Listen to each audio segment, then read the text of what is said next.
As the A Squared season comes to a close just last week, we are not quite done yet with the festivities here for the A Squared Cup Series and the drivers of said series and ARCS as a whole. As we got one more thing left to do, we got the All-Star race here tonight at The Rock. Obviously, my name is Kevin Young, bringing you all the action here tonight as well as you join us for the last couple minutes of warm-up here as drivers get ready to move on and get ready for the show here. It's going to be very interesting. We have 18 drivers here qualified, as just before the drivers of the A Squared Series did not have a qualifying record to get in, so a win, some other criteria. They had to go through the open to get a chance to take a seat at the table. Well, they have filed on in, and we are going to get ready for qualifying for said All-Star race here in about 4 minutes. No one will go home. I will double-check my notes here. As the format was sent to me, we will double-check all information just to be safe.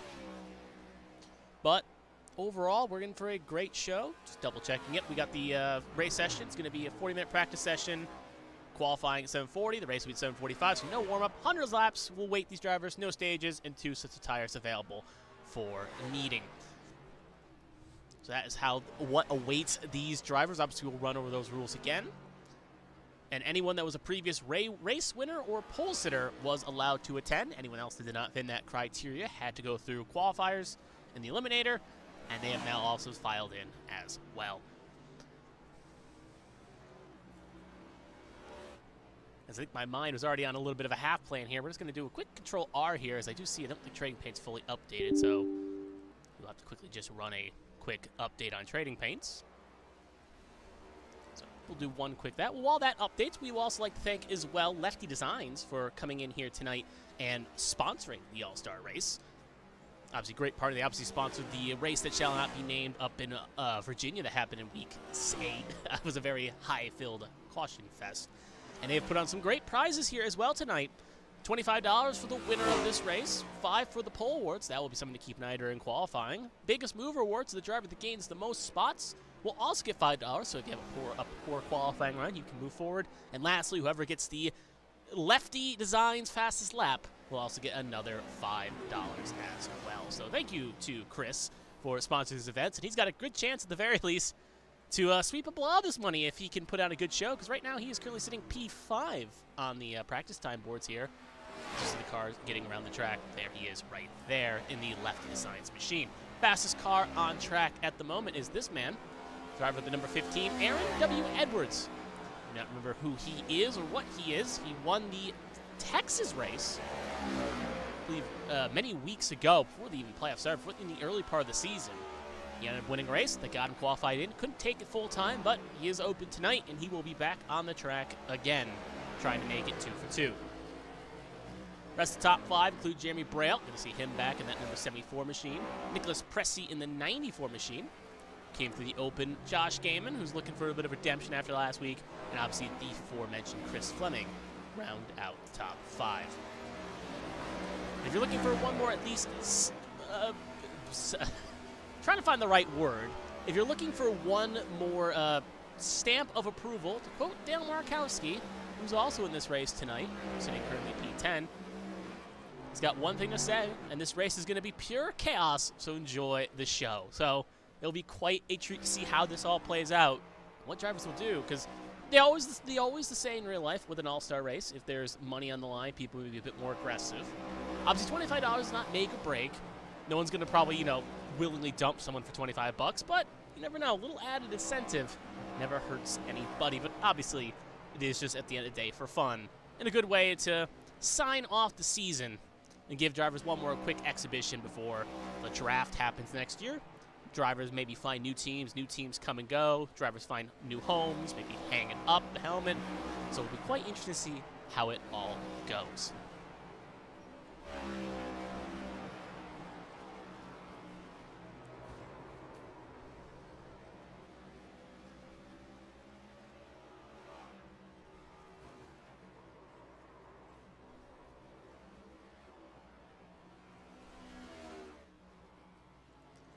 So 10 seconds left here, and we are going to head on to qualifying here. Again, keep the eye on it, as there is a financial incentive if you can go the fastest. So as warm officially is concluded, we head on to qualifying.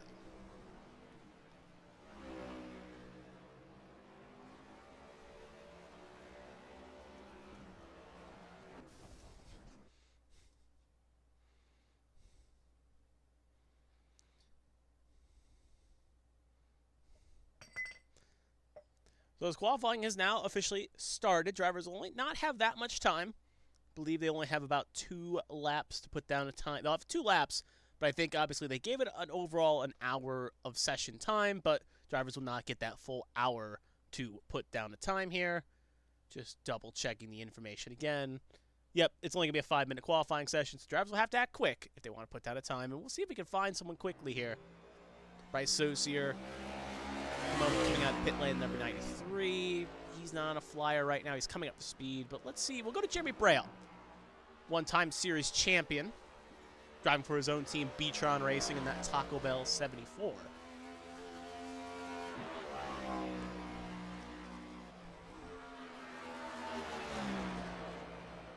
Gonna pinch that bottom. Ooh, gonna get a little squirrely. Gonna have to use the second lap. Car still kicking. And that is going to be Invalidation City for the first lap. If he can lock it down for crossing the line, his best course of action would probably be the jump to pit lane, so that is what he is going to do. We'll then pivot to someone else. Right now, Josh Gaiman just set the fastest lap of the race, but just got bested by Briley Wright, who is now currently fastest person on track. As more drivers good to file in. Josh battles there. The black-ass race machine jumps to P2. Colin McDonough now sitting in third. We're probably just going to jump from car to car here. As he goes for a loop, he will not be able to put down a second lap. As they come across the line, we'll see if Wright can improve on lap number 2. Current pole sitter. He will not improve, but one driver that will jump him is Bryce Saucier in that number 93 Autodesk machine. Here's Chris Fleming coming up to speed now. We got Matt Vordon about to finish his first lap. Comes across the line, good enough for P number 9. As we keep an eye on him in that number now. It says 81 on our screen. It's supposed to be the 00. So we'll go for the second lap. We'll also show some love in a second here to another driver. Jeremy Braille just finished his fix-up lap. That will be good enough for P9. So is Vordon, Championship 4 driver just last week, comes across the line. He'll slide his machine nicely into P number 9. Brandon Featherplace jumps up to P9. We'll finish up here on Aaron Andrews as he's about to finish up his first lap. He was the fastest car in practice. We'll see if he can beat the time set by Bryce Saucier. 24:10, can he beat it? Yes, he can by a good, healthy mile. 23:99. And that's going to put him within a shout to setting up the fastest lap. Brandon Featherplace spinning across the line. He's already got the championship, but at the very least will not get the $5 bonus for being the fastest in the All-Star race. Aaron W. Edwards here coming off the last corner. Can he put down a more fast lap here? He will. He'll go 23:90, so the bar is even higher for the rest of this field to catch. Most drivers finish up their laps here. Some drivers taking extra practice, like Nicholas Pressey and Chris Fleming. A few drivers still on flyers. Blake Galloway got in this race by the skin of his teeth as he won Las Vegas, the penultimate race. So he got an automatic advancement into the All-Star race. And we'll see if he can take advantage of this good opportunity here and put that car in pole position. He, along with Ross Baxter, the only other driver yet to put down a time. So lap number 1 in the books for Galloway. Now lap 2, I should say. It'll only be good enough for 16th. So Ross Baxter, last car here, as we are pretty much almost done with qualifying. 56.22 on the clock. Obviously, that will go to 55. And that will advance the session. First lap done. 14th fastest. He's going to have to put a big amount of speed on this second lap.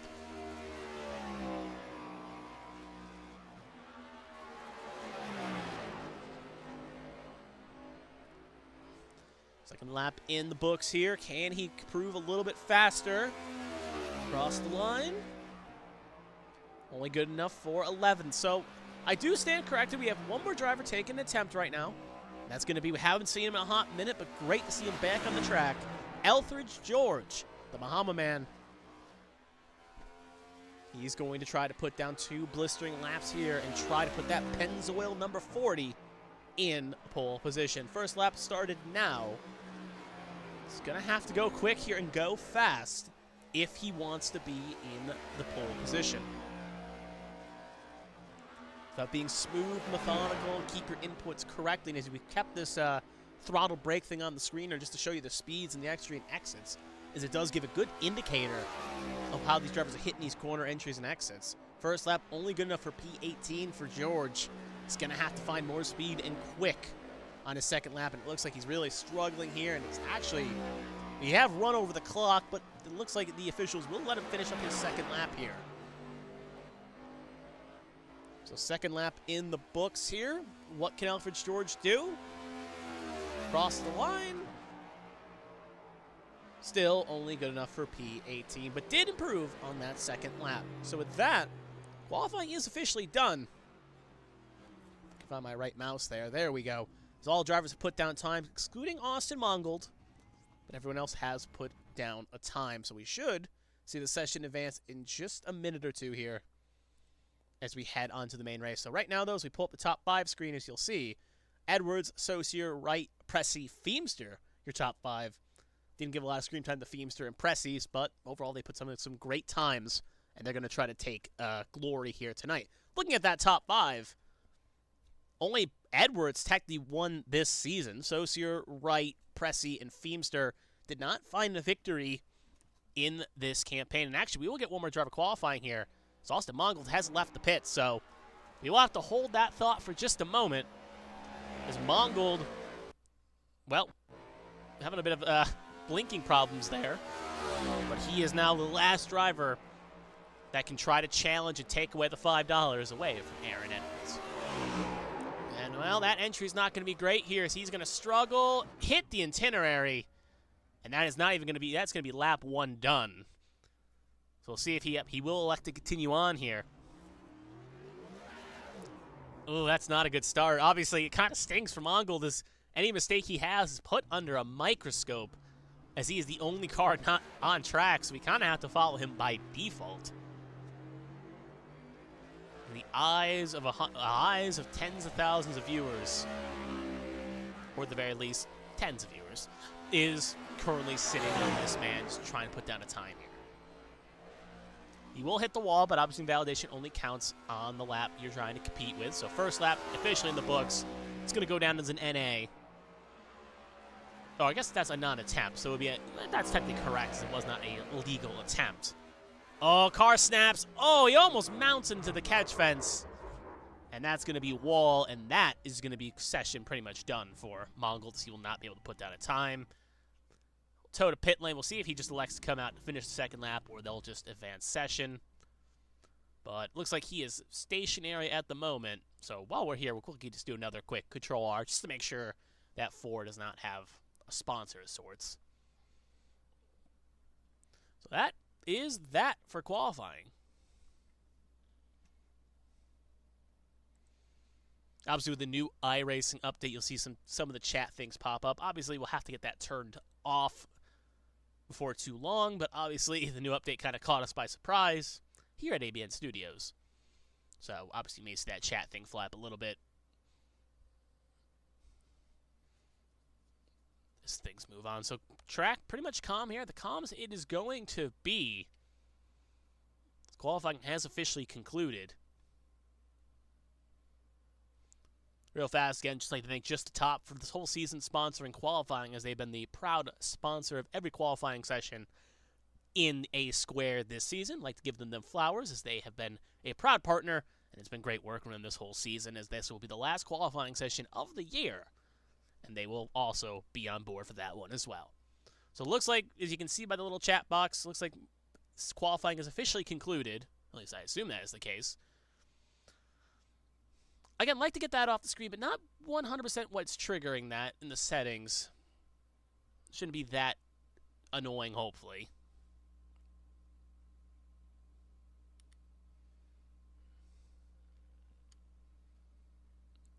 So we wait on a calm track here. Let's wait for qualifying to start. Once they do start, we will head on to the main race. No facilities, and that will be the advancement. So we are now on to the main race. And obviously, thank you for tuning in if you've just tuned in, as we have now advanced onward. So we'll take a look at the starting grid here and see where everyone files in. So Aaron Edwards and Bright Saucier, they will make up row number 1. Toyota and Chevy in row number 1. Row number 2 will be, as we move on to the next page, Briley Wright and Nicholas Pressey. They'll make up row 2. Row number 3, Kevin Feemster and Joshua Battles. Row 4, Colin McDonough and Josh Gaiman. Row number 5, Dale Markowski and Toby Estes. Row number 6, Ross Baxter and Chris Fleming. Row number 7, Brandon Featherplace and Matt Vordon. Row number 8, Jeremy Braille and Brian Johnson. Row number 9, Blake Galloway and Eldridge George. And bringing up the last row of the grid is Austin Mongold in row 10, position number 19. That is the results screen we just pulled up, so that was obviously just indirectly the qualifying. So we'll pull back up the ticker here. Obviously, there are some, looks like even ATVO has been giving me some hardship as we booted in here, so we are going to kind of do this a little bit old school, so that's why you haven't seen any of the major splash screens pop up, as ATVO has been a bit of a pain in the rear end booting it up today. So as we get ready to move upward here, see all the cars sitting there stationary. It'll be one quick pace lap and then 100 laps of glory. Again, no stages. They'll have 2 sets of tires, so theoretically, if the station stays green, the cars keep it clean, there'll be 100 green flag laps.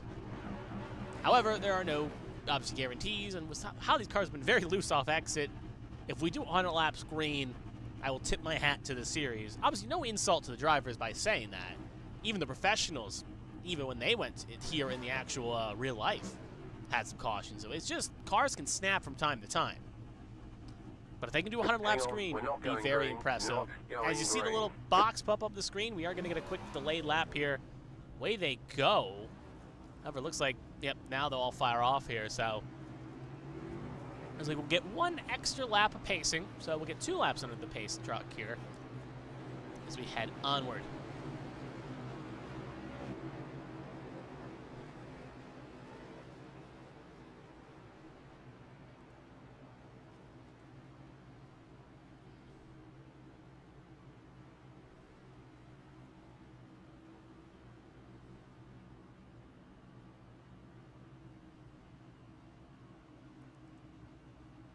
So pretty much the calm for the storm here is obviously you see Markowski and co. getting everyone set up, make sure they all understand the rules here. Obviously the 17 running a special scheme. We obviously saw him posted in the chat. We'll show it off here as we do have another quick lap of pacing. Obviously show up some of the other paint schemes here too. Obviously there's the 17 running his Landmaster red, white, and blue scheme. Looking a little bit further down here, obviously, again, a lot of drivers running similar paint schemes. They usually run week in and week out. Obviously, Brandon Featherplace being the champion, running the same scheme he won the championship in last week. To the right, Matt Vordon with the Rookie of the Year paint scheme. That Joe Dirt, number 81. Even though, technically, did not find victory in that scheme. Found victory in the Hello Kitty and the Harry Potter one. Obviously, you can look to the rest here. Obviously, the Blake Galloway in the 05, he found victory in. Braille in the 74, where he actually found victory at the dirt race at Bristol. Even the win gets him in, but also at the same point, probably also being defending champion helps. So we get gonna go green here, and it's gonna be hard to bet against Aaron Edwards here taking glory. He's been one of the fastest cars, but we've seen cars qualify great but struggle on long runs. To see if his tires can hang on and keep up towards the front and turn. Look in the hard charge award. Brandon Featherplace, a car that always hard charges. Is he in position to lock that up? Jeremy Braille, another champion right behind him. Blake Galloway pretty strong. Markowski as well here in 10th. A lot of these drivers can easily steal that hard charger award. But let's get this underway, shall we? The last 100 laps of the season on this smoggy virtual North Carolina day. Let's get this going. Green flag is out, and away we go for the final time for the ARCS A² All-Star Race.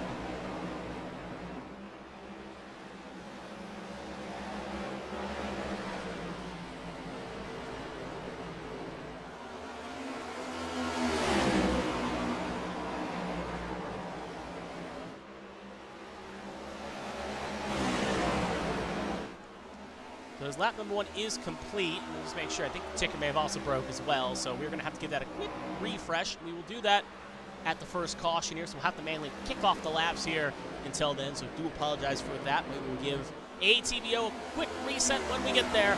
Riley Wright getting a little loose off corner entry. He is going to slide it inside. He's going to fall down to the 6th position here. Looking out through the rest of the field here, a little bit of battle here. Toby Estes, Josh Gaiman, Fleming, Featherplace, and Bourdon all under a blanket. 3 of the final 4 cars in this little pack. We're watching cars spinning again. That's probably right, way down the road. There are no stewards, so iRacing will call all cautions. In that, not a caution, so Wright still struggling here. They'll get it going, but car gonna still go up the road here. We'll see if iRacing deems this an incident, as the leaders are currently heading through 1 and 2 right now. Wright still on the track, trying to get going here. I think you can, as you hear the pack coming, you're gonna see probably in a second the pack gonna swallow a hole here. Yep, there they go right now. So away they'll pass. So Aaron Edwards leads the first 3 laps here. As we go about 10, 15 laps, I think we'll just manually reset ATVO, but we want to give this field a chance here. We'll see if we get a quick break. Not take away from the action. So it's top 4 begin to separate. Further back, Gordon and Feemster. And Braille, Feather Place, all on track here.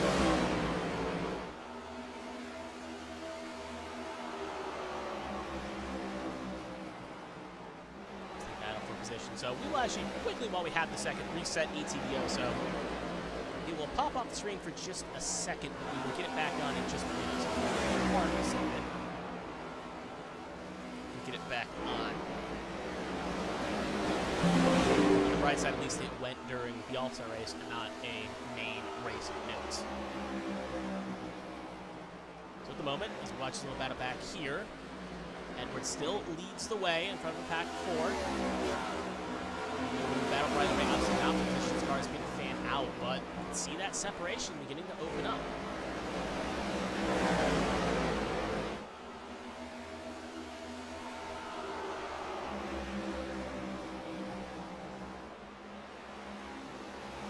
So hopefully this works now. The moment it has reset, it looks like we have a caution. Obviously we'll get it on the screen in a second here as well. Yep. Should pop up here, hopefully.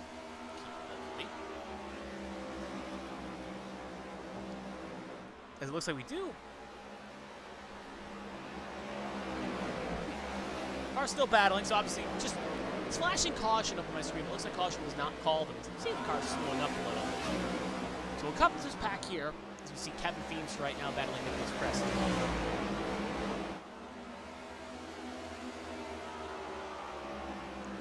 Pull up a quick splash screen here just to see if we can fix this. So do not go anywhere. We'll be right back in just a second.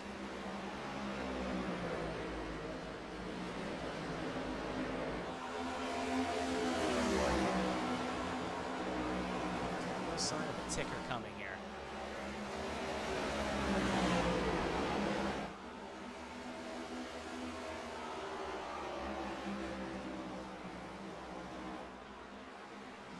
Let's see if we can refresh it. That will help. There we go.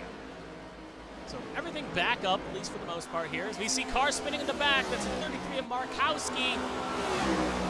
This whole reset has really thrown off everything here. And he's going to hit the inside wall heavily. That front end's a little bit, damaged in. So it looks like he's going to just kind of have to cough up some spots here.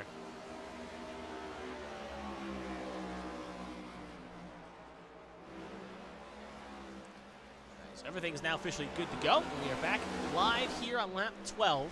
And sorry for the issues here. Looks like my setup decided to head to Cancun a week early after the finale last week. But Edwards leads the way, 3 tenths over currently Bryce Saucier in second. Nicholas Pressey sitting in third. That's Feemster and Ross Baxter rounding out the top 5. As Baxter is currently about a second behind the car in 4th position. But you can already see that tire wear getting to play a bit of a factor. The car's beginning to snap a little bit.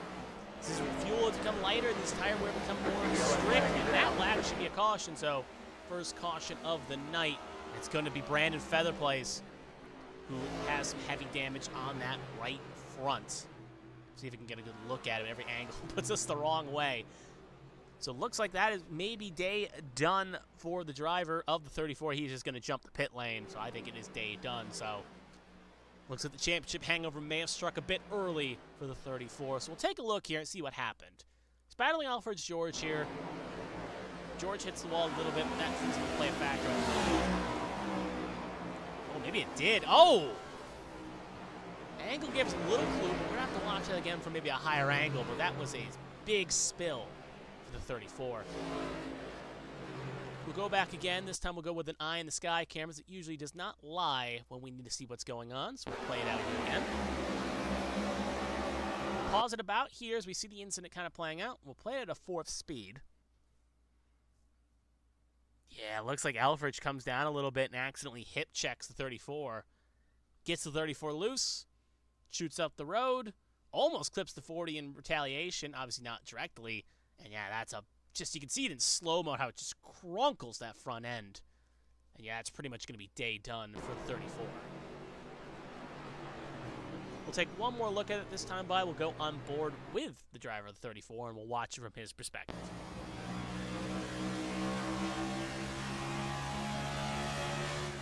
Just contacted. And then you can hear the engine let go. So, yep, that is day officially over for Feather Place. So back to live action. Obviously, I don't believe there are any fast repairs of note. We'll head back to the front here. Currently, Nicholas Presley leads the way as some of our top cars, Aaron, Edwards, Saucier, McDonough, Galloway, Estes, Wright, Mongol, Johnson, and George all came down pit lane. Markowski with a length repair. He is out trying to get that car back up to competitive speed. Looks like Josh Battles may have gotten a penalty of note. This time was over 45 seconds. That's usually around the range of a penalty. See what Colin McDonough is coming back in again for. Maybe an element of strategy playing out here.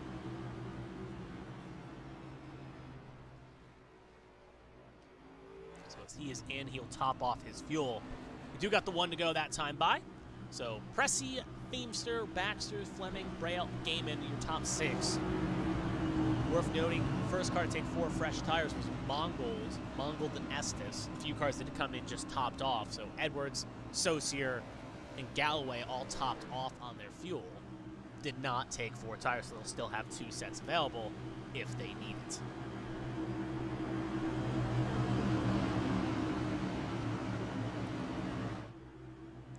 So as the pace car pulls off, control will be on Pressey this restart. Green flag. Green flag is out. Away we go. And oh, Baxter hooks it. And that's going to be a quick caution right in front of the field. Edwards involved. Galloway involved. Multiple runners there pitted. May have just been taken out of this race. And you'll see from the damage, the 15 heavily damaged on the front end here. Front end completely caved in. Obviously, Fleming was involved in that. Gaiman maybe got minor damage. Obviously, take a look, but that is just a cold restart affecting you at the worst time if you're Baxter. It's going to feel like you got egg on your face and all the eyes of the world against you. So we'll take a look here. You're just going to see it. Restart goes. Tires kick. Baxter hooks Fleming, and that causes the pileup. Estes. Everyone else involved. So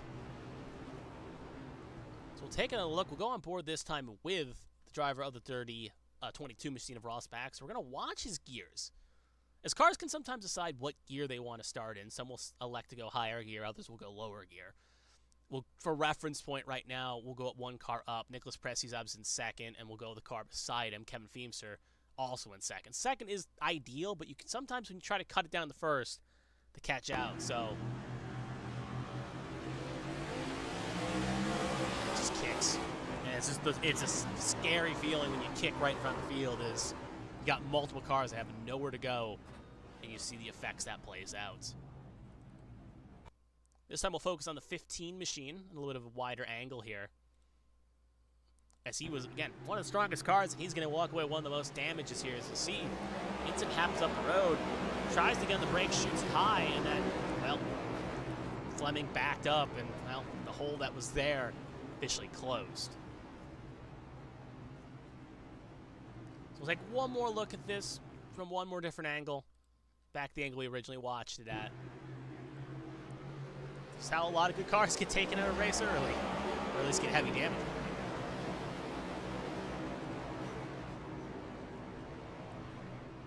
This pace car couldn't even fully get down pit lane. So back to live action we go. Looks like fast repairs are actually allowed, as we see the front end very saved here. So it looks like most of those cars involved will, at the very least, get a fast repair. Obviously didn't have the full information here. We'll double check in just a second here. You'll see Brandon Fedplays get one of his laps back. That will put him now 3 down to the lead lap here. As we will, I think, manually do this because we do want to know if there's faster pairs, and obviously this broadcast has been a bit scuffed because of some of the technical difficulties. So pull this on the screen for a second. Just double check here to see. Obviously, I just want to double check to see what the faster pair looks like. Yep, they have one faster pair available, so they will have one faster pair to their availability. So obviously Featherplace already burned his. We know the 11 of Edwards already, 15 of Edwards burned his. And other drivers may have burned theirs. So with limited sets of tires and limited sets of faster pairs only being one, drivers have to be careful to keep their cars clean and prestige as these laps tick away.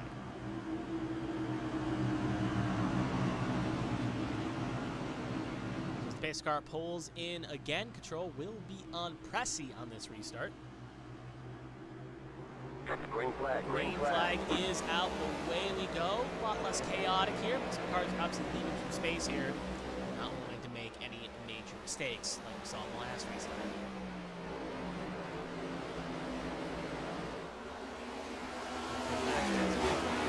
Right now. Rebounding quite nicely, trying to make a move on Austin Mongo, but the driver that has taken this element of strategy and has gotten forward. They settle in quite nicely in their spots. So further back right now, Feemster trying to get on the low side of the 33 of Markowski. He'll get through. You also see right now the 15 as well of Aaron Edwards trying to follow through as well. About finding the line you feel the most comfortable in and sticking the car there.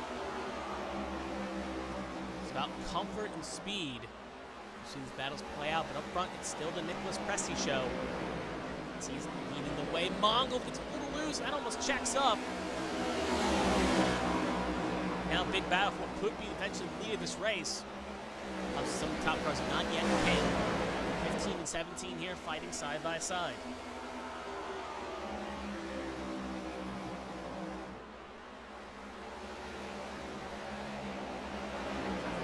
Keeping an inch here, leaving space. Oh, 17 gonna mow that wall down. That's probably going to be all she wrote for that battle, as Edwards is going to snake on by. Up front, it's still Nicholas Pressy, but he's getting reeled in by the All-Star race winner about 2 seasons ago, Toby Estes. I think he won at the Rock too. No, it was North Wilkesboro. He won the All-Star race about 2 seasons ago. So looking to try to win at least a similar track, you can say. Obviously different shape, but in the same state. Right now, 23 trying to get on that corner panel, but can't fully do it. Press is still holding off these charges for now. Worth noting, Estes is on fresher tires, as he did come in at lap 14. Pressy is yet to come in on. Pressy blocking there, getting a little low. It's all legal. Just moving that car defensively, make sure he gets the entry next that he needs.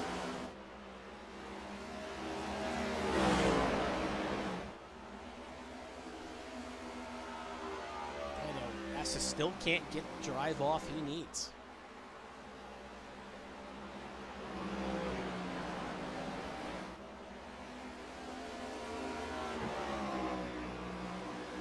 So I should go on board with Estes. Still got a pretty good view here watching this battle play out. Well, we'll have to hold that thought as we have a caution, so Estes will not be able to fully complete the move.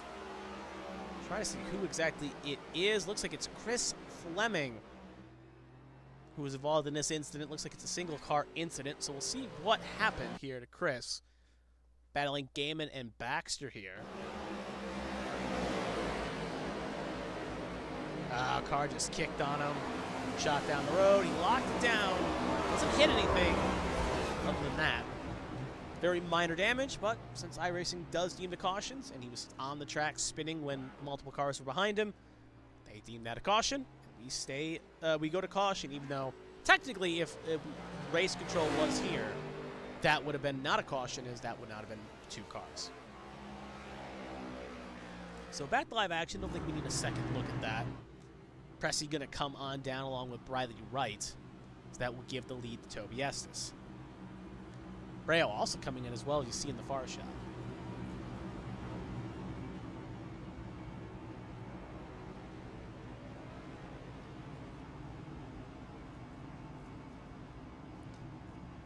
we'll see if they elect to take a set of tires here. So again, only 2 sets of tires available. I know beating a dead horse with that, but it's worth noting. Can't burn a set too early or else you'll really be struggling in the late run.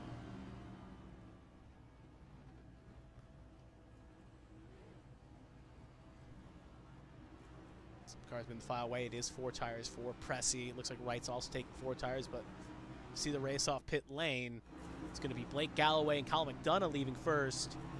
So they took fuel only. Brian Johnson also taking fuel only. So the rest of the cars begin to file out. Baxter, Battles, Fleming, and George having lengthy repairs on pit lane here as they're electing to fix their cars. Obviously, there's George. There's Fleming, Baxter, and obviously Josh Battles.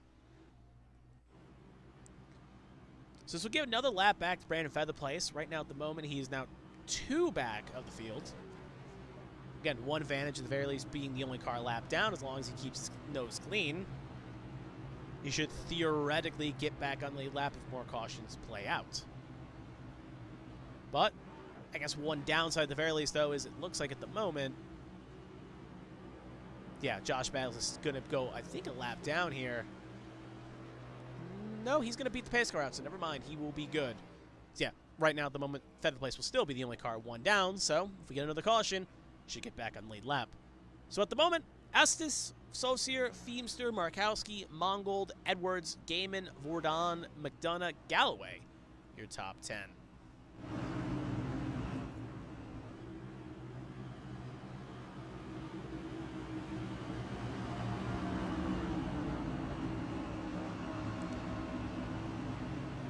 These restarts have been a bit sketchy on cold tires. We'll see obviously how the likes of Pressy, Wright, and a few others do with those fresh tires.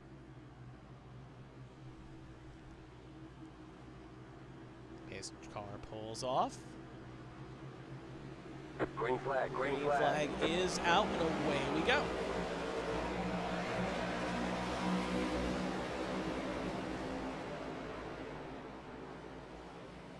The yellow flag. That will be a quick caution. I did see some names spinning. Right there is Colin McDonough going sideways. Battles will get through okay. I'm not seeing anyone else of note, just kind of cutting through the field here. So it looks like McDonough, the only car involved going sideways. Now, obviously, doesn't mean he was not the only car involved in the incident, but at the very least, he is the only car that pops up also in the battle box. So we'll take a look here. Obviously, there's McDonough, obviously firing back about mid-pack when this incident occurs. Feemster. We'll have to see what happened to Feemster, but Feemster gets into Johnson. Johnson gets in McDonough. And also looks like someone else gets a good piece there in the rear end. It looks like it's Chris Fleming that runs into the back of Johnson. So obviously McDonough gets off okay here. But let's take a look what happened to 17 of Feemster. Obviously you can see him on the apron. I'm going to guess he spun the tires. Obviously we were kind of watching him and we see him dip away from the screen. Obviously was focusing on some of the other cars. Oh yeah, thing just kicks on him. Luckily doesn't come back up the track. He tries to reblend here. And it ends up clicking Brian Johnson. And that caused the incident, as you see above him. We'll take 2 more looks. This time we'll focus on the 72 of Brian Johnson. From another angle if we can find one. Here's another one.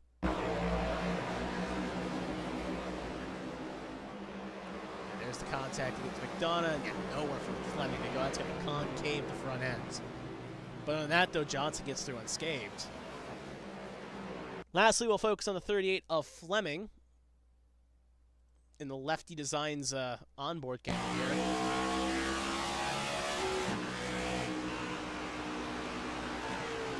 Just, yeah, nowhere you can go. That's going to be a big old shiner on the front end. So back to live action. Estes still leads the way, as obviously we didn't really complete a lap there of note, so he'll continue leading under pacing here.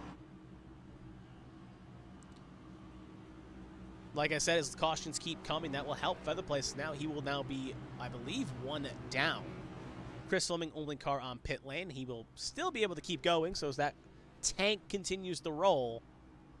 Tank in the sense of that car being beaten up the you-know-what back and still surviving. He will hit the track, and actually, yeah, 18 cars on the lead lap. Featherplace at the moment, if we get 1 more caution, we'll be back on the lead lap. So we got the 1 to go that time by. Estes, Saucier, Markowski, Edwards, Mongold, Verdon, Gaiman, Galloway, Braille, Wright, your top 10. Not much of a change other than Feemster falling outside the top 10 since we took that last restart.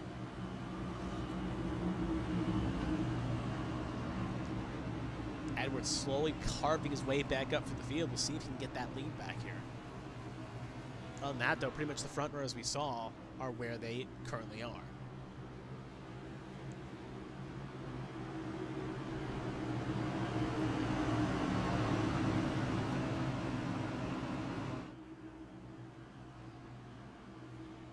So this pace car pulls off. Green flag. Green is out, and away we go. Good launch by Estes. You see Markowski and Saucier there fight for second. Sideline not sticking the way. Oh, Markowski needed. Oh, into the wall. Up the road. Luckily, we'll get hit by no one else, but I think that may be day done for Markowski, because I believe he's already burned his faster pair, and that damage. Well, it may not be day done. Well, I don't see a toe link broken, but at the very least, though, that's going to take at least a minute or two to buff out. So obviously, we'll take another look at that. Obviously, see Markowski was thinking about coming in, but it looks like he'll actually stay out here to try to catch the field and pit under the when pit lane's open. So we'll take one more look at that. Obviously, we saw it pretty much for the most part, but we'll take a second look at it again. Maybe from a different angle. So you'll just see here again, on that low groove, and it just kicks like we've seen multiple drivers happen today. That's all it takes. Luckily, again, George almost hit him, but we'll get a good avoidance there. And speaking of George, we'll go on board with the driver of the 40 here. If we get the right camera. There we go. So we'll pull it out here and watch from George's perspective. I'll fix George. Inside wall. Ooh, within a hair of joining that wreck.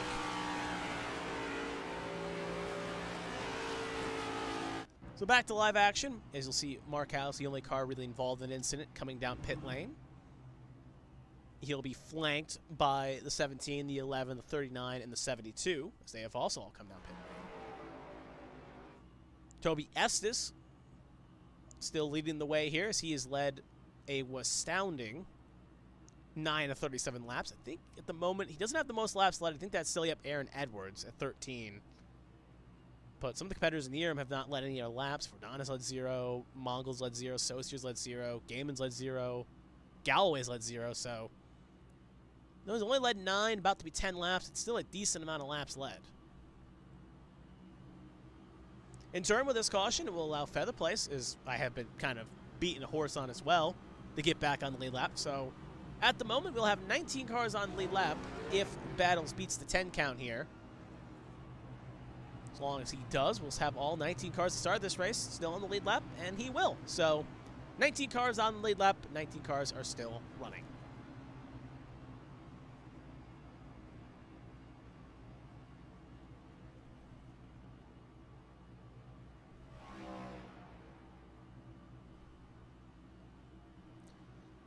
So as we get ready for green again, Estes, Saucier, Mongold, Edwards, Verdon, Gaiman, Galloway, Wright, Braille, Cressy, your top 10.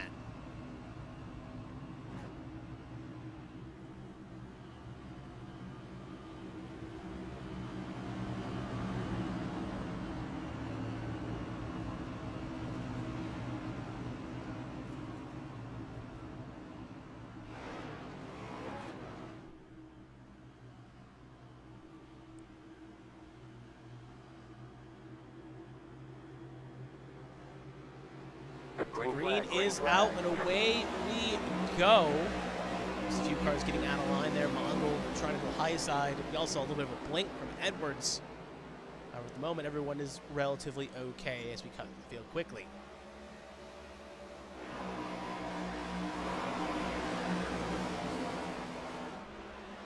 Ooh, 4 Mongold hits the wall a little bit there.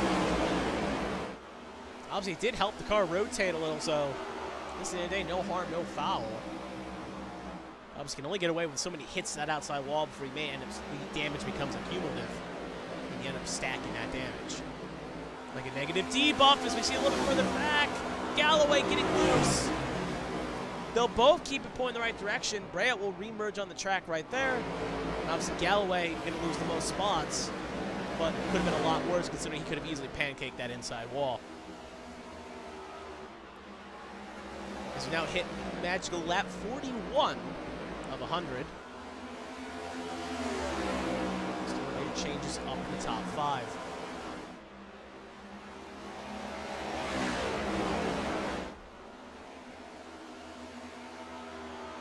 See Kevin Phoebes right now getting past. He's getting past. He's going to try to make that high wide work. Baxter on the low side. Head the road. You see the 61 to game in the 94 Pressy. They're 2x2, set him on the boat, but Feemster going to get clear there.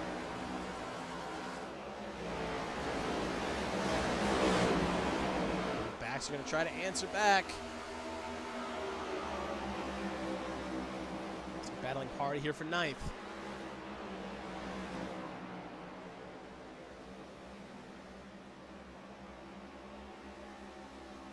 At the moment, Feemster will hang on to the challenge here, but looking down the road, Mongold looks like he's had some more mistakes. As he'll come back up, but you definitely can tell he is struggling with something here.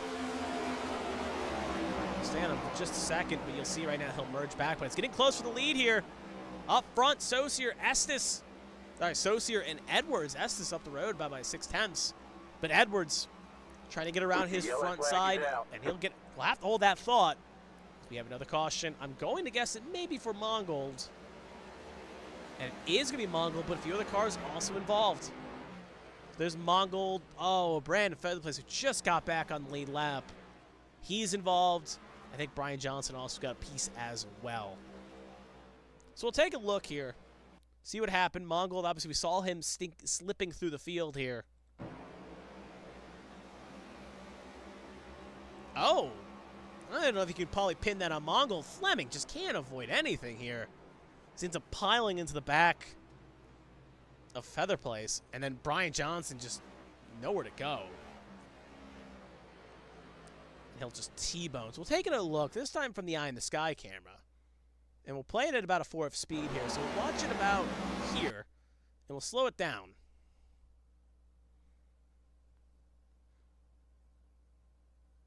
I say that, but it looks like Mongold maybe comes down a little bit.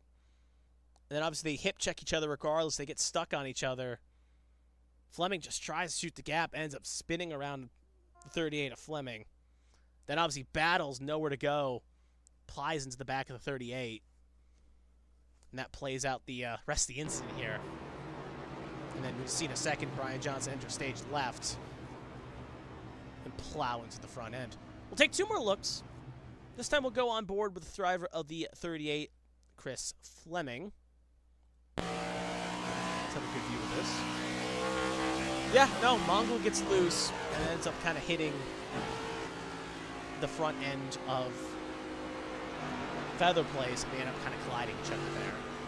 Fleming actually gets very minor damage. And then one more look. Make sure we want to get back for the restart occurs. We'll go on board with Brian Johnson in the 72.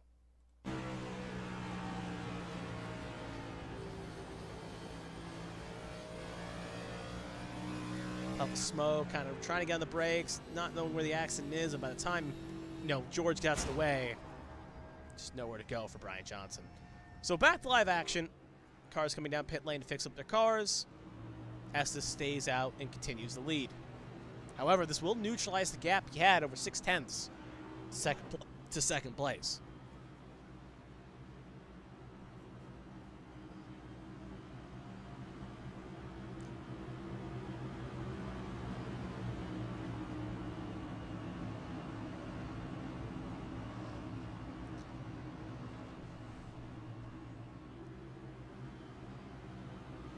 As the field gets caught up, all 19 cars are still running on track at the moment.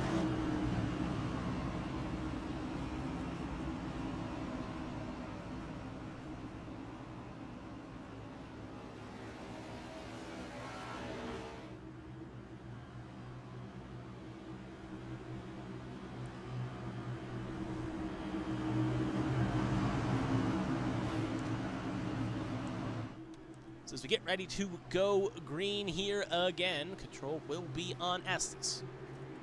Green flag. Green is out, and away we go. Good launch there by Estes.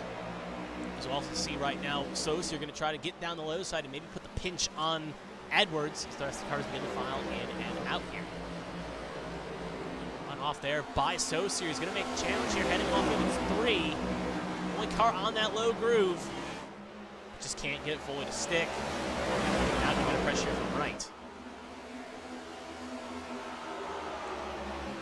So obviously inside line good for restarting, but outside of that, it's been maybe a bit of a cursed lane. So you really want to be in that middle to high groove. Speaking of middle to high groove, right now, right in that preferred line. And he is going to zoom on by Aaron Edwards.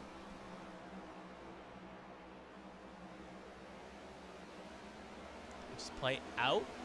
Car's going to fan out. Feemster right there. Pinch that low side. Going to get passed by Cressy. With that, we hit the magical lap 50 and a personal best for Riley Wright and a fast lap of the race. So right now, he has the fastest lap of the race award in his camp. So we'll do a quick update on that as we come here to take 50 to go. Obviously, we'll check all the criteria. Obviously, right now, Edwards has the pole award, and that will give him that award and the prize, cash prize. Estes, obviously, right now has the $25 locked for winning the race if he holds. Fast lap of the race currently belongs to Riley Wright in the 51. And the biggest mover of the race, the hardest charger, is also Toby Estes, who's up 9 spots. And where he qualified is he qualified P position number 9. So 2 of the awards, one Estes, 1 to Edwards, and the other one to Wright, is how they run off right now.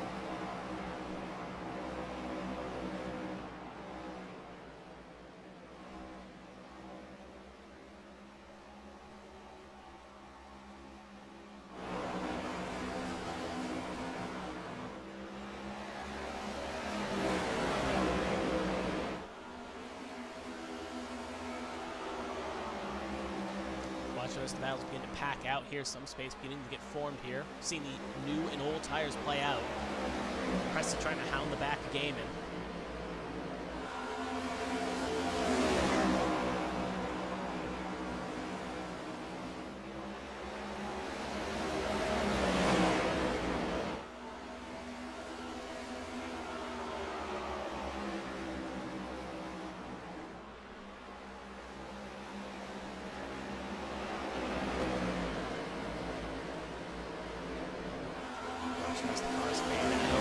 Position back up front, the right under pressure again from Edwards, our pole sitter.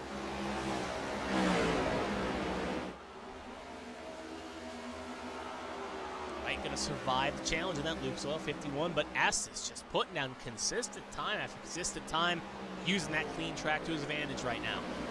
Edwards still answering back here. We see Saucier just smack off the wall a little bit. That could open the door in the far shot. You see right there, Gaiman trying to get around. We're going to cut to that just a second to show you that. We're going to try to keep both in the shot here. Edwards not going to complete the pass. Meanwhile, Gaiman going to have a chance, but not going to finish it as well. So that low side, even with a wall tap, is still not strong enough to make that move. You're going to have to pretty much rope it around the high side if you want to get the job done. Feemster, low side on Pressy.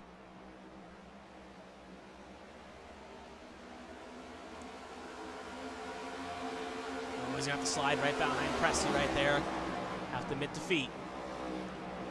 Gaiman still clawing away on that low side. Side by side here. Gaiman may have to try to put the pinch or try to put the squeeze, and he will, but Saucier way up the road there, almost puts the squeeze on his own teammate. Obviously, teammates in the Champ Car Series for Nicholas Pressy Motorsports. They almost come to blows there as they will be battling hard here for 4th. Sorry, 5th. Back up to 2nd right there. Right now, not where you want to be on that low groove. Edwards going to will and determine his way, and he will get clear with his Toyota. So Toyota occupies the top 2 spots as they have slowly begun to chip away and catch Estes here with 43 laps to go.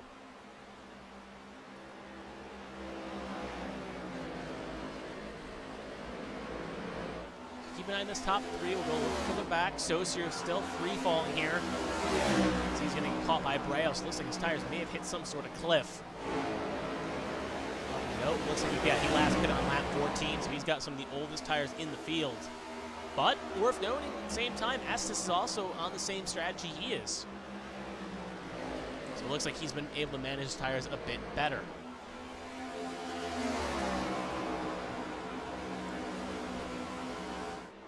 But Estes took his first one of his 2 sets on lap 14. Aaron Edwards took his 1 set on 18. And Wright technically has the freshest tires, so he came in on 28. They all have technically a fresher set in comparison, but Wright has the freshest in the top 3. Go on board here with Bradley Wright as he's got kind of a good view of these top 2 here. Edwards on that preferred line right now in that high groove. Can he keep the throttle in? Still side by side. We'll go there. You see Wright on board here. Estes going to have to maybe try to put the body on or try something, but can't do really anything about it. Edwards back to the lead as he will get that lead back after over 30-plus laps of just trying to get back there. Now smelling blood in the water. Probably Wright going to try to capitalize here.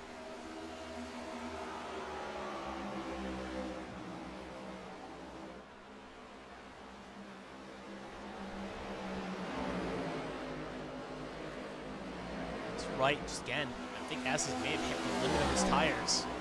So he will now fall back to P3. Now Wright, personally last time by, was the fastest on track. We'll see obviously now with a little bit fresher track for Edwards. Yeah, he'll run a 24.55, but Wright will still run a 10th quicker, so keep it on Wright here as he's putting the hammer down.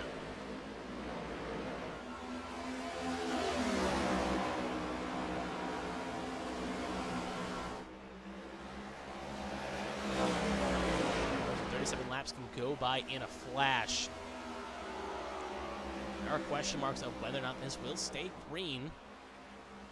Further back, we see a bit of a pack here. Pressey, Baxter, Feemster, and Gordon all on our screens here as we're watching the battle for 6th with Baxter and Feemster.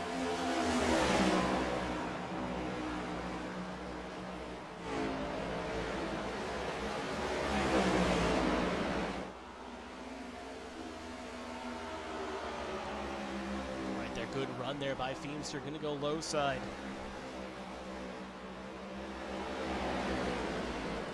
Ooh, can't fully romp it, and it's gonna go wide. Almost hits that inside wall. Obviously Feemster lucky not to take any damage, but that is gonna take him outside the top 10 here. Obviously there's Estes falling back to Gaiman's clutches, so we'll go back here a little bit further up as they're about to catch him.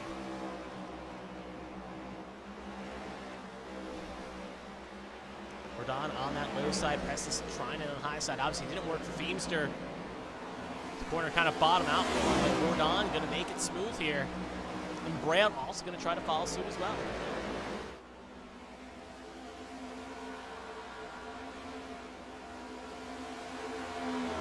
32 laps to go.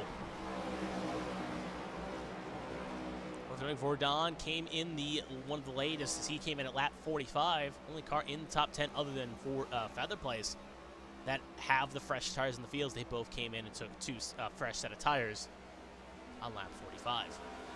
Up front, it's still Aaron Edwards as he's holding good times, but is slowly getting kind of fluctuating with Bradley Wright here. Every time Wright gains a 10th, Edwards gets it back. So neither car can really separate from the other one here.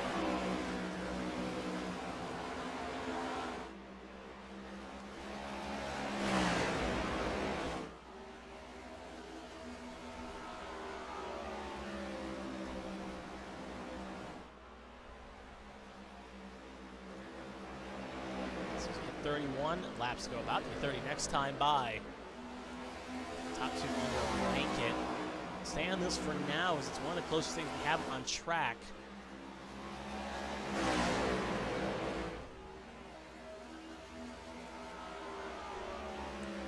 We have first pit stop here. Josh Gaiman, if we get to him, is coming in. Or if Gaiman won the last time, I think ABN broadcasted a next gen race at The Rock.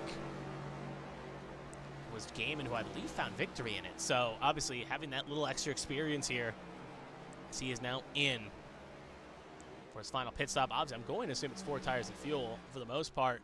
Toby S is also coming in as well. So pit lane pretty much open. I think we're probably seeing the final stops here. That angle pretty much tells us nothing, but I'm going to guess it's going to be 4 tires and fuel. It is, and I'm assuming ARCS will be on the same strategy. So final stops for both of them. And more than likely a kin, and they're going to try to go for the undercut here to get that lead back. Nicholas Pressey here sitting in 5th. Under pressure from Baxter in that lazy B farm machine. Saucier also pitting, but that's from 13th. Worth noting, the cars that are coming in came in at, I believe, the flat 14 to 18 and 14 window. So, theoretically, doing the math, should be good to go.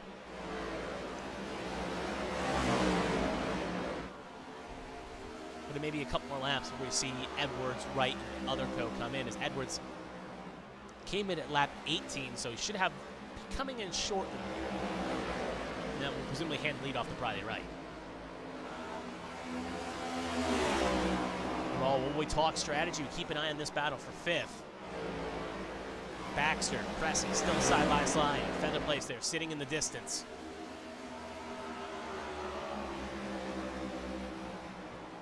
Another pitter, Markowski, he'll give up his spot. He'll be in. We'll actually go on board with Feather Place, who has had the best example of an up and down day as he tried to help his teammate. Baxter maybe get clear here.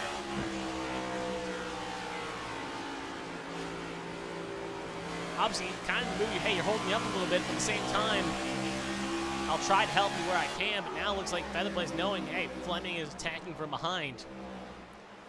You're going to kind of have to go here, kiddo. Featherplace is going to get clear, so Featherplace, Fleming, and Feemster are all going to get around Baxter, who I assume probably got the hand out the window here, metaphorically, he should be coming in. But right now, big change up front. Top 2 coming on in. Edwards, Wright. They'll pit with 25 laps to go. They are both in for their final stops. It does raise the question, the longer we go, will anyone consider taking 2? As presumed, if we get a late caution, there's not going to be a lot of drivers that have an extra set left the further we go into this run.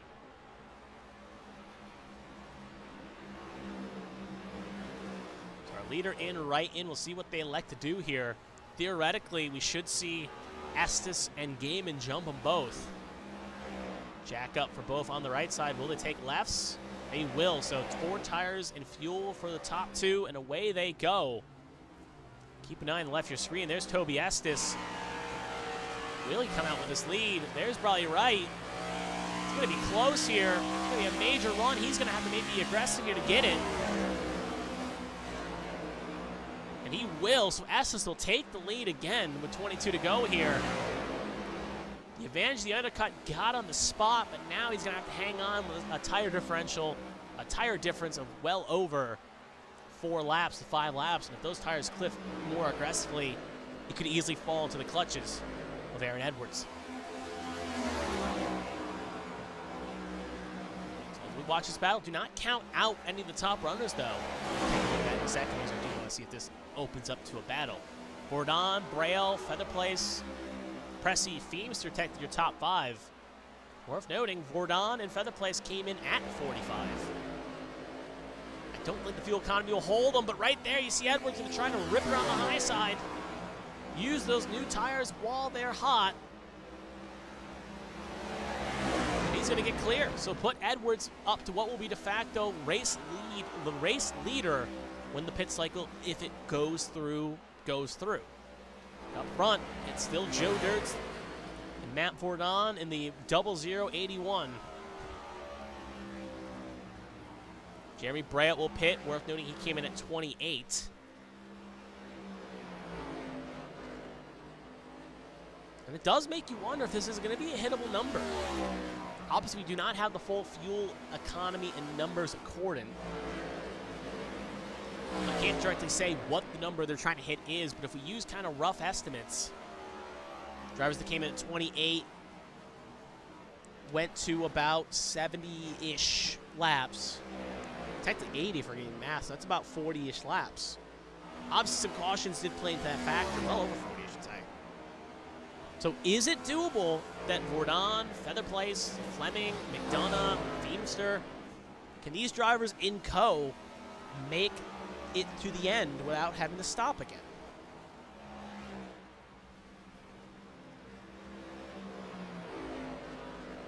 So Verdon leads the way. And obviously one of the advantages, if the late caution were to fly right now, they would be able to put 4 fresh tires on it and also pin Edwards, Estes, Gaiman, Wright a lap down. So right now, here's the race leader. Edwards, who's trying to unlap himself, is still about a half a straightaway away. He's not even close to unlapping himself at this time. 16 laps to go here. Let's go inside the cockpit and see how much the 00 is lifting, if he's lifting at all here. For reference point, that time by, Verdon ran a 24.91. Edwards ran a 24.14, so it's really not even that much slower at the moment as Verdon is still keeping the speed. Doesn't look like he's really saving anything.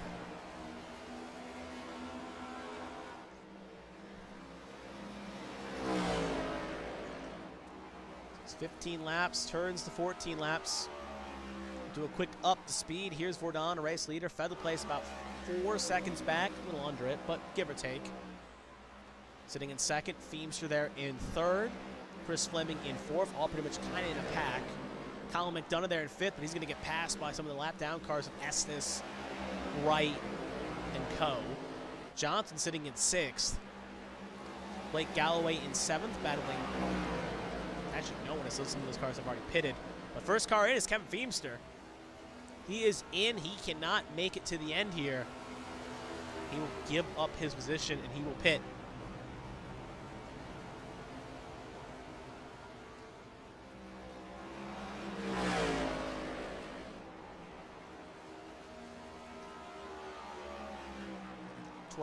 Laps to go and counting. Feather Place is in. And he was on the same strategy as Verdon and Fleming. So don't like they can make it to the end here. Verdon still staying out for the moment. Come around here, take 11 laps to go.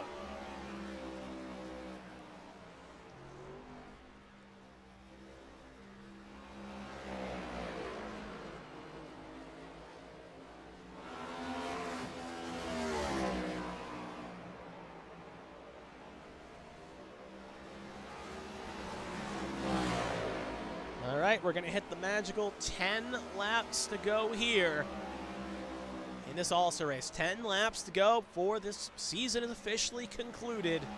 We head off for the off season. Verdon, the moment, leading the way, 6 seconds clear of Chris Fleming. There are questions whether or not he can make it to the end. As he's still, I think, trying to make it here. 10 to 9 to go here. Worth noting, Edwards is still not even unlapped himself, as he is one down. If the top 5 have to pit, the top 5 will cycle out. Will be Edwards here, who's 2 seconds, well, not even 2 seconds clear. Yeah, about 2 seconds clear of Gaiman, who's battling right for second. And then Estes in fourth, and Alfred George currently fifth, but Alfred George does have to pit as well. Can Verdon take this in an economy run?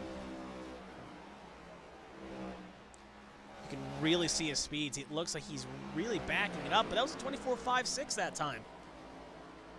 It's about 2 tenths clean of what we saw Edwards do, but right there I saw Fleming's name pop up. I'm going to guess he's pitting this time by. Yep, hand out the window, I assume. Yep, he is in, so Fleming going to pit here. He cannot make it. He is in. So that raises the question. Verdon, McDonough, Johnson, Galloway all came in at 45. And looks like Verdon not going to have enough. He is in with 6 to go. The moment that will hand the lead to McDonough. George hits the wall, almost collects Braille.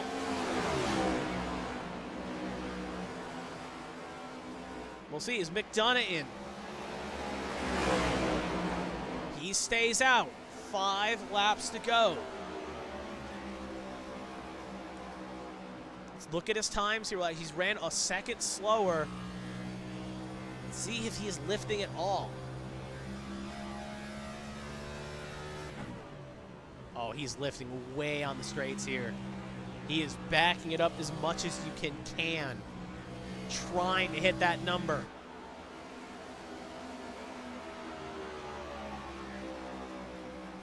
Multiple cars going by. Johnson 1.5 back, sits in second. Galloway in third. Worth noting, Edwards right now currently 11 seconds back to our race leader. The moment will not be enough, even with the aggressive fuel saving of McDonough. 4 laps to go. Johnson cuts over a second. He's within a second right now. Johnson and Galloway have reeled in McDonough here at the moment. Do they have enough in the tank? Can they catch him?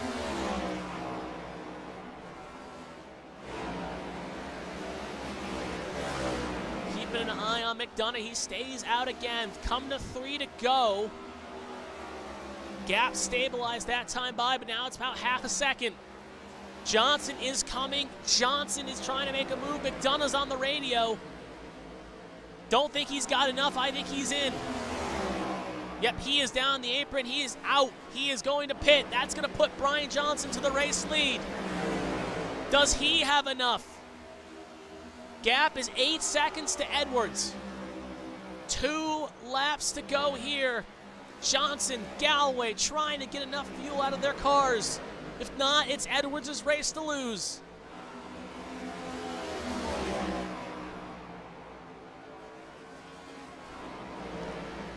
Let's see if they come in. I don't think they're coming in anyway in an all-star race. Here to go. Coming around, we are going to see the white flag in the air.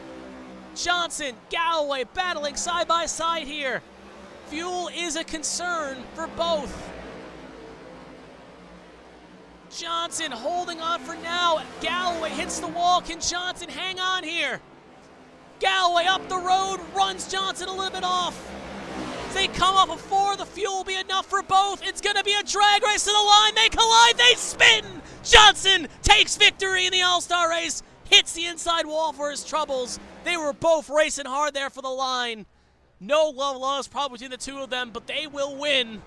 Johnson takes victory, and I don't think he's going to be able to celebrate it much as his car may be destroyed. Obviously, Rockham Speedway winner right there, Brian Johnson. He has won the All-Star race in the economy run, but that toe link is completely broken, so it is going to be a very mundane celebration for Johnson, as I don't think he can even limp it back. Galloway, Harry had to jump the pit lane. So Brian Johnson, your race winner, in a very hectic finish. They made the fuel work. They made the economy work. And Brian Johnson, your race winner. We'll take a quick look at that restart finish again. By the way, Aaron Edwards finishes 3rd, just for the viewers at home's perspective. But let's take a look at that final couple laps there, just to see what happened. So we're going to watch that whole lap again in perspective, and we'll see if we get a different angle here. So obviously, Johnson and Galloway were both saving fuel, trying to make it to the finish line.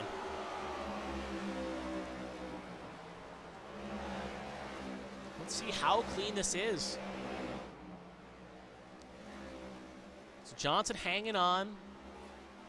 We're going to see Galloway take a big lunge here, go into the corner. Yeah, he drives up, tries to pinch Johnson a little bit, try to get him offline, which you have to do on that low side. They drag race. Oh, I wonder if Galloway maybe tried to make a slight move there, because that was basically Johnson's. I wonder possibly if it was a correction. We'll take one more quick look at that, because I do kind of want to see it again. Obviously, it's an all-star race, and I always was proposing the question of what would you do for $25? We see it here. We'll go on board here real fast and with the driver of the 05 machine.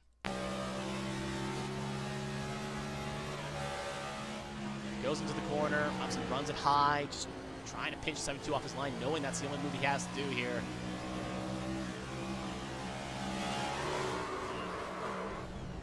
I'm not going to make claim.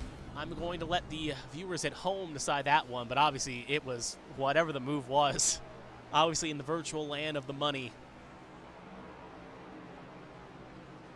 You see the effects that had. So anyway, it's Brian Johnson still parked there. He is your race winner.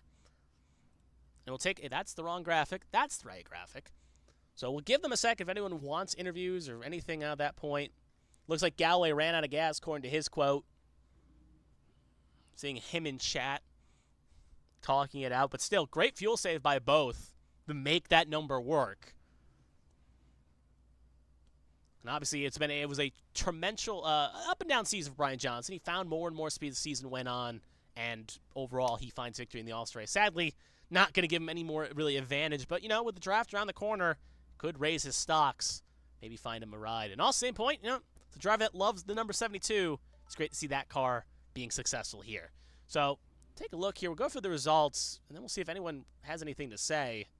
Still no one popping in at the moment, so take a look here at the final results. Johnson takes victory. Galloway second. Worth noting, they also tie on the biggest mover award.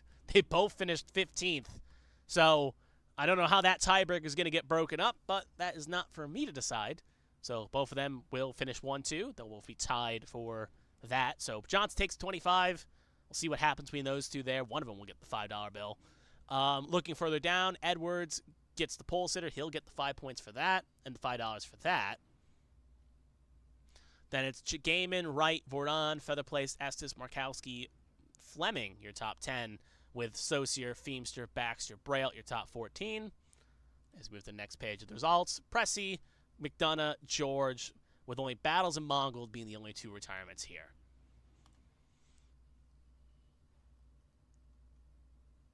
So we'll go another 30 seconds here, see if anyone pops in. If not, we're just going to close the interviews here. We'll give everyone a fair shake. They obviously have a chance. Again, I'd like to thank Lefty Designs for sponsoring this race and putting up the generous cash prize pool. But looks like we don't have anything of note here.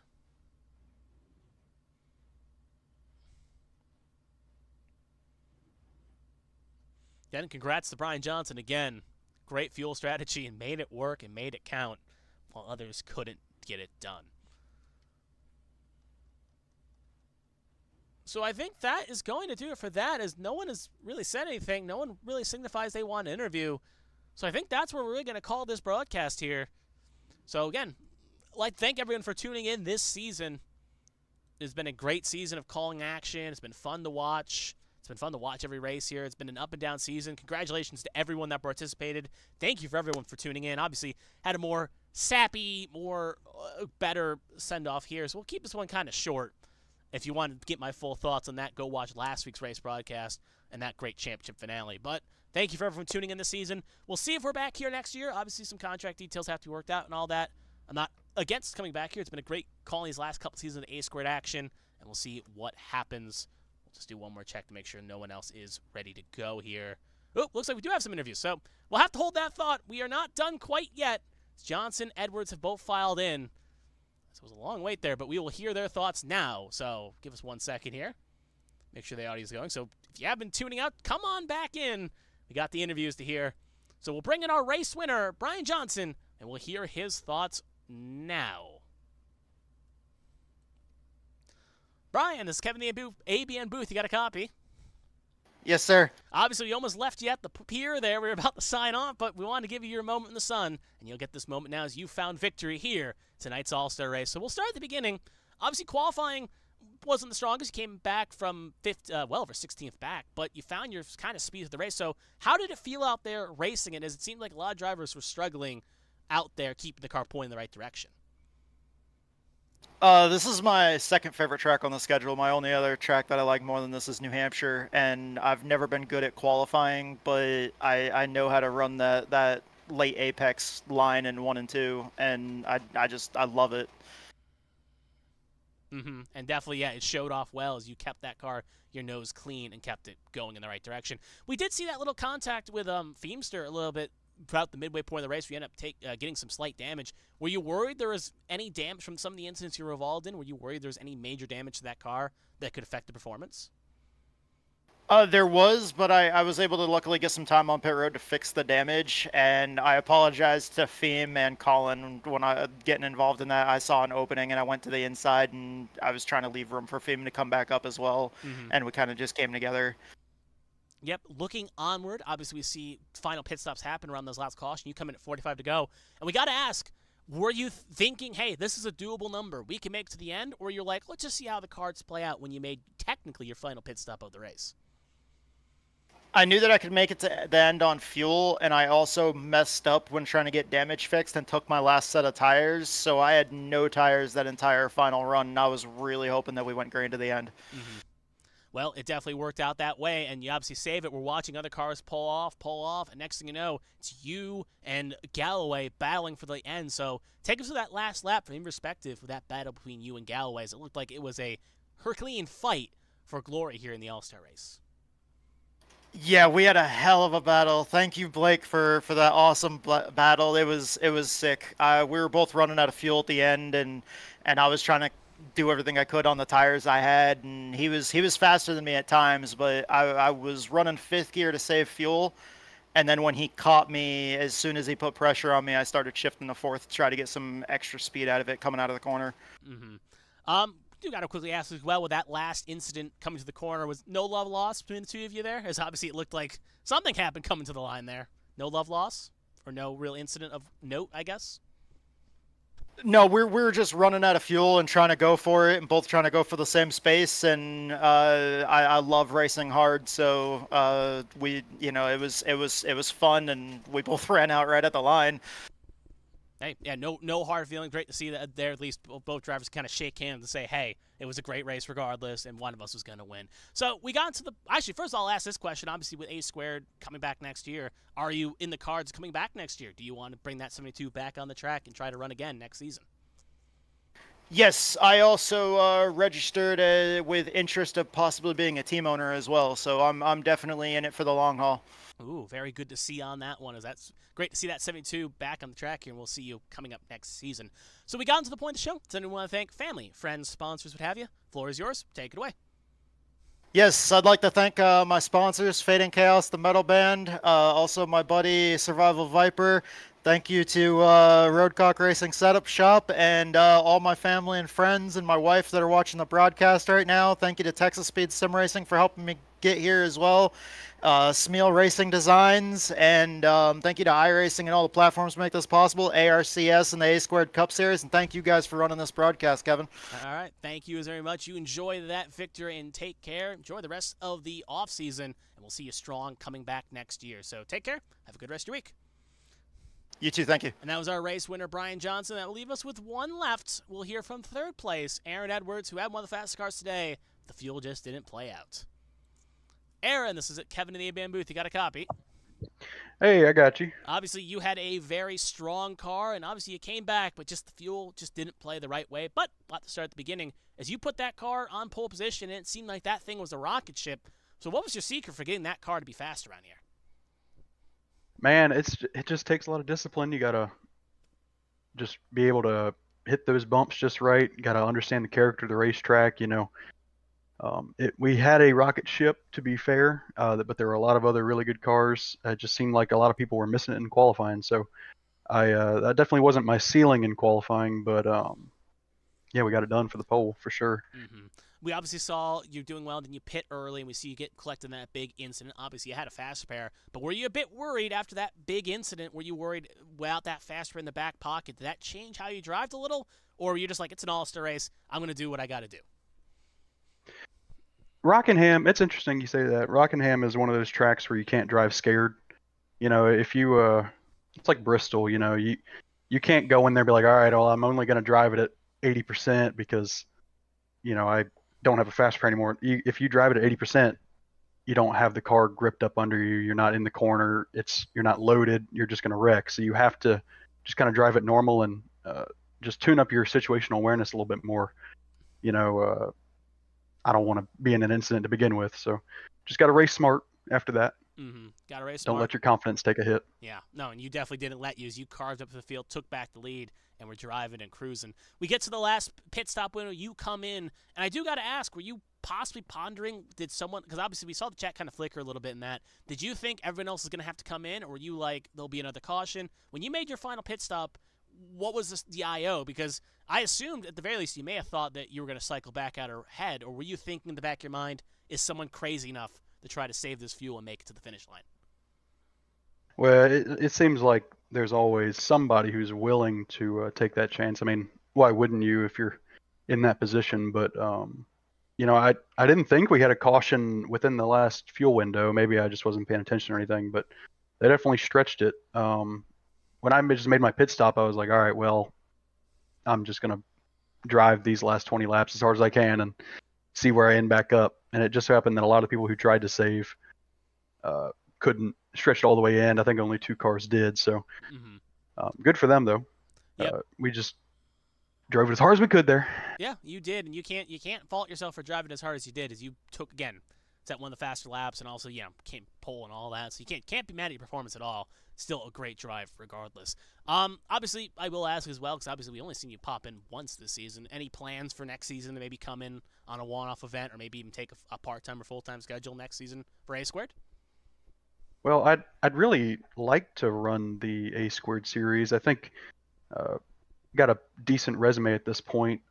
Ideally, I'd like to maybe do it with my Delta Sport teammates all on one team, but I'm not entirely sure how the dynamic and the politics of A Squared works. So I'm curious to explore that. But I think I'd like to do that. I enjoy the next gen car. It's still a skill that I'm learning though, so it's not my best car for sure. But I would like to try my hand at a next gen series. Well, we definitely know if you did find your way to the series next year, you would definitely be a driver to keep an eye out for, especially when the draft rolls around. You'd definitely be a driver to keep an eye out on the track. So we got to the point of the show. Does anyone want to thank family, friends, sponsors, what have you? Floor is yours. Take it away. Yeah, thanks. Just Delta Sport, Unified Potential, Sim Shop, Race Factory for being on the car, giving me a rocket ship, and most of all, thank you to the A Squared guys. I'm not a regular, but I appreciate the open invitation. So that's very kind of them. Well, it was very good that you took that opportunity and definitely showed out here tonight. So thank you for joining us here for the interview. Obviously, enjoy the rest of your week, enjoy the off season, and hopefully see you on the track come next season. Yeah, thanks, Kevin. And that was our third place finisher, Aaron Edwards. And with that, just double checking no one else is in the booth. Yep, no, we are done. So that will signify the end of broadcast here. Obviously, quickly going to correct the record here, as we do see in the chat right now. Fleming talking about the logistics here. So we'll quickly just pull this off the screen here.